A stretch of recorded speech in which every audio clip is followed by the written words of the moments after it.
Yeehaw, it's YouTube Tuesday. This is Jean with CA&J Farm. We're an educational, retail, herb, egg, and music farm here in beautiful Matthews County, Virginia. We recently took a real side trip there into COVID land, and it is not a great place to visit or stay anytime. It was funny. A friend of mine, her and I were talking like a month ago about us talking about doing some programs together, or doing some music together and things. And when I didn't contact her back, like it's been like weeks now, I texted her today and I said, hey, went away for a short trip, caught the COVID and lost 3 weeks of my life. How are you? And she said, so now I'm waiting to hear back from her. So, it's amazing how you can lose so much time with this COVID thing, because you got the time when you're sick, and then you got the time to recover, and then you got the time to get over being contagious. And it's just like, but we just got to do it. So, and I need to Google. So now that I've had it, does that mean I'm immune? I hope so. Although I've heard of some people that have had it like 3 times. So I guess that is not true. Anyway, I just thought tonight I'd do a quick check-in. I'm really exhausted, but trying to get caught up around here because, of course, when CA and I were both sick and nobody felt like doing much, CA did a great job keeping up with all the basics of the farm animals and everything, and we were watering. When you got a farm, you have things you got to take care of. Can't just lay down and not take care of things. So he did great, but we now we're going back and we're doing like major cleaning and getting things better, because things do get a little sloppy when you're not spending a lot of time out there every day. And it wasn't, in a way, being sick. It was the first time I've been sick in, I don't even remember, maybe 20 years, where I really had some days where, you would just like, all of a sudden just want to lay down and go to sleep. That is not like me. I'm high energy, so, but yeah, for the last couple of weeks, it was just like, you just wanted to sleep all the time. But anyway, I'm better now. But having that time to actually think, put 2 thoughts together without having to run around like crazy, gave me time to look at everything I was doing. And I don't know if a lot of you realized, but when the COVID hit a couple of years ago, our farm and the young people that worked here, we all needed money. And when COVID happened, a lot of our programs stopped. So we actually started a landscaping business here. So it was called Farm Team Earthscaping. And so for 2.5 years, we've been doing that and the farm. And, it's just been kind of crazy. But, and it served the purpose. It gave the farm the extra money we needed during the COVID. It gave the kids the extra money they needed to keep going. But we're all ready to pull back from that and find our original mission, which is being an educational farm, sharing natural wellness. So anyway, I when I actually had time to think about it, I thought, okay, I love landscaping. I love working in people's places and help making them pretty and designing them and stuff. But do I want to do that, or do I want to come back to the farm? And I decided I want to come back to the farm. So making that decision has been hard. Change is always hard. But I feel really good about it.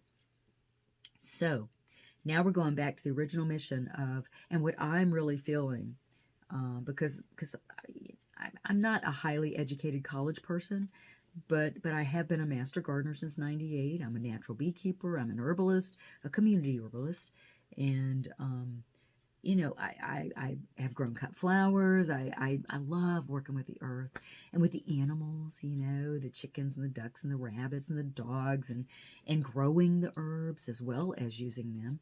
I just love what we're doing here. And the last year or 2, we've been going more and more educational.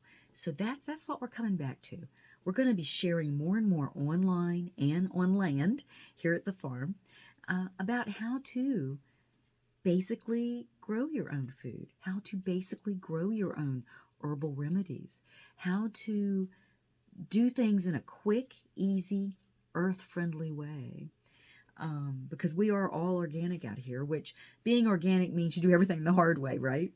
But that's the only way to go.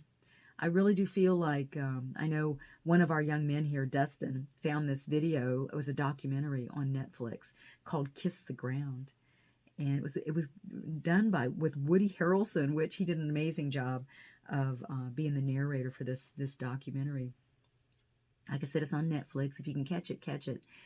It was the best description of what I've heard. That's what's happening with the earth that I have ever heard. It was the best thing because it just, in simple terms, said it's not the animals causing the CO2, the carbon problems. It's not the animals. It's the soil. When they separated the vegetable farmers from the animal farmers, and all of a sudden animals are being raised in lots, and the vegetables are being raised over here with chemicals, that's just destroying our soil. And so the soil is not keeping the carbon, it's releasing it. And it has this really cool heat map on this Netflix documentary that shows in April, when everybody's tilling and getting rid of all the green weeds and everything, covering all the fields, the heat rises. You can see the carbon rising off the soil. And then in June, when everything's growing and it's green and Mother Earth is covered, it cools down. So it's, there's less carbon being released in the atmosphere. So that's the secret, is to go back to repair the soil. And they had this one part, and I forget exactly where it was. I think it was over in China or somewhere. They took like 14,000 square miles, and in like 2009, it was like bare desert. I mean, it was just desert. And they started working on it real slow, real slow. And then in 2014, I think it was 2014, this is like 5 years after all their efforts, they showed pictures and it was all covered and lush and healthy. And that's how it's supposed to be. Now, that's hard to do on a small farm like ours. And that's what I'm fixing to be doing, is researching. Okay, so how do you take a small property, a small farm, where you don't have hundreds and hundreds of acres where you can rotate the animals around and let the ground and the grass recover? How do you do that without tilling and destroying the soil? So that's what I'm going to be researching, and that's what we're going to be sharing here at the farm. So keep an eye on us. We're fixing to have a July 2nd. We're having a Learn to Farm Day here, and I'm going to have various speakers speaking on all kinds of farm skills. And then, so to learn the basics of taking care of chickens, ducks, rabbits, gardens, how to pressure can.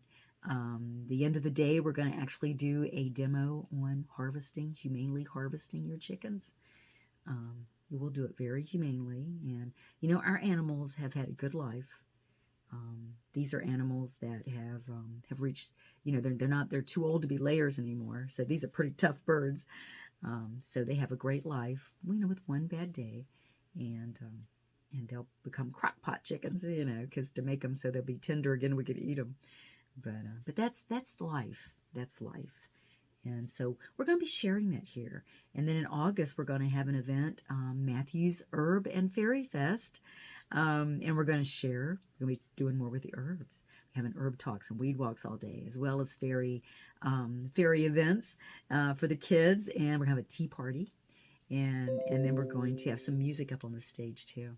So anyway, a lot going on here at the farm. Let us know what you're wanting. We're doing a lot of work with homeschool groups, 4-H groups. Let us know what we can do for you. That is our mission, is to be your educational farm, where you can simply come to the farm or to online programs and learn the basics of how to be a responsible, farmer, even a small gardener, how to do it responsibly without chemicals and without destroying the earth or being cruel to animals. That's going to be our mission.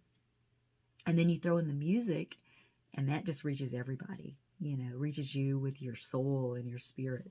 So we're going to be doing, to be well in body, spirit, and mind. That is our goal. So anyway, thank you. I've sure missed everybody the last few weeks, but we're back. So keep in touch, and we'll see you again next week, and I'll be out on the farm. You be well.